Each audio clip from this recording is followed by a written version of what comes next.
Then we've got Howard Finkel announcing Ted DiBiase's bye to the final, which precedes the final semi-final match, which is Randy Savage against One Man Gang, a match that goes 4 minutes and is possibly the most nonsense thing on the show, if I'm perfectly honest, because One Man Gang gets Slick's cane, tries to hit Savage with it, and then the referee turns around, sees that this is happening, and DQs One Man Gang. For the semi-final of a tournament, which is for the World Championship, you thought One Man Gang would be a little bit more careful, to be perfectly honest. Stephen, your thoughts? Elizabeth, black dress, Randy in black, purple and green. This was such a good outfit and so close to the main event outfit. You know, even 18 hours into the show, Savage's entrance still gave me a bit of a nostalgic cheer up my spine. That's not the right word, is it? Whatever you get up your spine. Tingle. I thought the DQ got a decent response to the crowd, i.e. about 100 of them let out a positive breath. And I enjoyed Gang and Slick's little cuddle afterwards when Slick was consoling him. And as you say, Ben, terrible decision. I don't know why they didn't go with Randy in One Man Gang. I felt like he should have beaten him here convincingly, I think. You know, you don't have to protect everybody. But then Vince booked these finishes while he was out of his mind, didn't he, seemingly. But you just need Savage top right elbow done, especially given what was happening in the main event as well. I think he needed one more big victory here.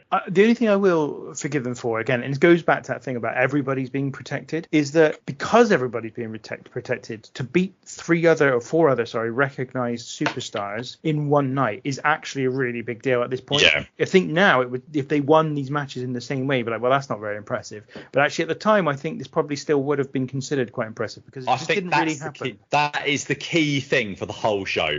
That's the key thing, the fact they can work that story. And I'm sure we'll get there when we get to the main event. But yeah, I think that's the key bit coming. That's the whole thing. The whole thing is that coming out of this show. Yeah, absolutely. A couple of things. I loved the quote. He's been sitting back relaxing while Savage had a tough time with a hammer. That was from Jesse Ventura. Fantastic line. And then pretty much agree with everything. The DQ was bollocks. But I loved, Savage selling.